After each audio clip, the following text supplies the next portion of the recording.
Kung araw, panibagong luto episode po tayo. Ilabas lang po natin ang leftover natin mga kapalangga. Spaghetti pala ito mga palangga, kaya initin po natin. Pag spaghetti ang ulam, masarap talaga iparty dito mga fried chicken. Hugasan lang po natin maigi ang manok po natin. Medyo makapal kasi ang breast chicken natin, kaya ini-slicean lang po natin para maluto talaga ang luto. Para lang po tayo naghiwa ng mangga mga kapalangga. Punasan lang po natin ito ng maigi sa paper towel. Para pag prito natin mamaya, ay hindi tayo mahirapan at matalsikan ng mantika. Ang pinangtimpla po natin dito ay pang steak talaga na spicy ito. Wala kayo na ito, pwede na po ang asin at paminta. Pinabasa po natin kay Habi kung maalat na ito. Sabi ni Habi, mga spices lang, wala pang asin. Kaya nagbudbud po tayo ng asin mga kapalangga. Pwede naman gumamit dito ng Thai chicken. Ang available lang po natin sa rin ay itong breast chicken. Para maging crunchy ang pagprito natin mga palangga, mas lalo na bandang balat. Ikot lang po natin ito sa harina mga kapalangga. Hindi po natin ito palutawin sa mantika. Maglagay lang po tayo ng konti para hindi lang talaga siya didikit. Para manatiling healthy pa rin itong breast chicken po natin. Olive oil pala ang gamit natin dyan mga palangga. Pag wala naman kayong olive oil ay kahit anong klaseng mantika ay pwedeng-pwede. Dito talaga kasi sa bahay, olive oil talaga ang gamit. Iba na lang pag nagdi-deep fry ako. Yung normal na mantika po ang ginagamit natin. Alam naman natin kasi mga palangga, super mahal talaga ang olive oil. Sa mga gisa-gisa ko lang po siya ginagamit. Pag mga prito-pritong ganito ay pwedeng-pwede. Halibalik na rin lang po natin ito mga palangga hanggang sa maluto. Tinakpan po natin. Pagagamit talaga ng mga harina-harina ay magkakalat talaga sa kitchen. Pag nagluluto naman tayo mga palangga, ang pinagagamitan natin ay gianam po talaga natin linis at hinuhugasan para manatiling malinis at hindi magulo po ang kusina po natin. Ayan, nagayan po tayo ng maraming garlic dito mga kapalangga.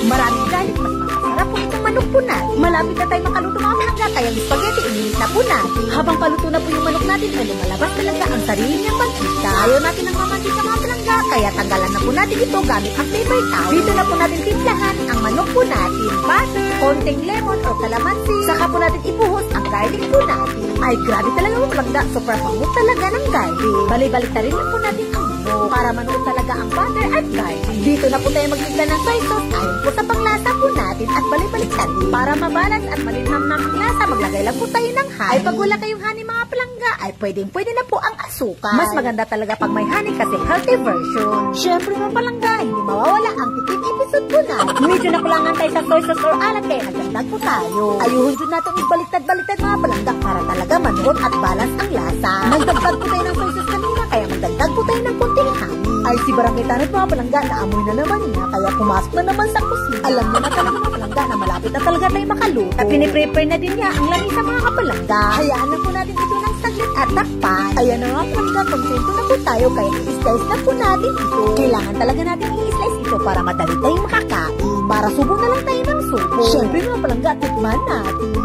Hindi talaga makapag-antay mga palangga. Kailangan talaga natin magsima-sima. Super sarap mga palangga. I-try niyo po ito. Garlic, butter, lemon, soy sauce at honey lang po ang pinantimpla natin. Yung sauce mga palangga, simutin lang po natin kasi nandyan po yung aroma at sarap. Tapos yung spaghetti natin mga palangga, ito po pang partner natin. Ay, the best talaga mag-partner ito mga palangga.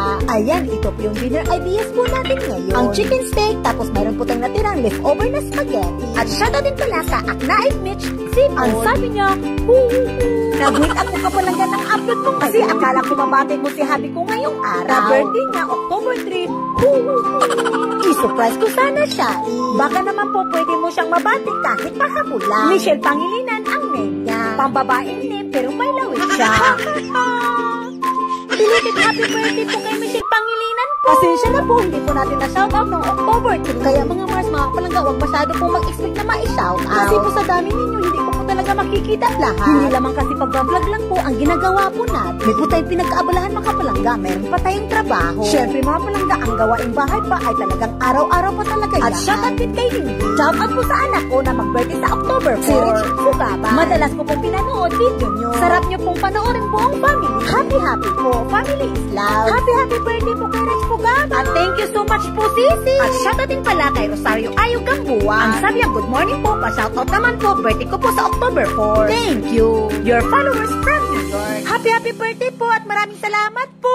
Shoutout din pala kay Otisip Isevernet. Ang sabi niya, pa-shoutout po sa anak ko, madam. Birthday niya po sa October 4. Alcina Sam San Pedro name ng anak ko. Salamat po. Happy birthday po kay Alcina Sam San Pedro. Grabe po ng name ng anak niyo, super haba. Pero ang ganda po ng name. Ang super haba po, baka mag-start na yung exam ay hindi pa tapos pagsulat ang pangalan niya. Meron din pala tayong vegetable salad. Ako mga palangga, super busog na talaga tayo dyan. Pero titira pa rin tayo dito sa vegetable salad natin mga kapalangga, mga kamars. Iba din naman ito, pang refresh din ng lasa. Ay itong si Habi talaga kahit busog na talaga ito. Ang merong vegetable salad talaga or fruits ay talagang betsubara yan sa kanya. Ang ibig sabihin po ng betsubara mga kapalangga ay separate or second stomach. Ay meron po si Habi niyan mga kapalangga. Kung nagustuhan niyo po itong video ko mga palangga na hindi pa nakapag-follow ay sana follow din tayo. At sana pinutin na din ang like at heart button. Ay pag may kasama pa talaga yung share mga palangga ay super happy po tayo at kumpleto po ang araw po natin. Hanggang dito na lang po muna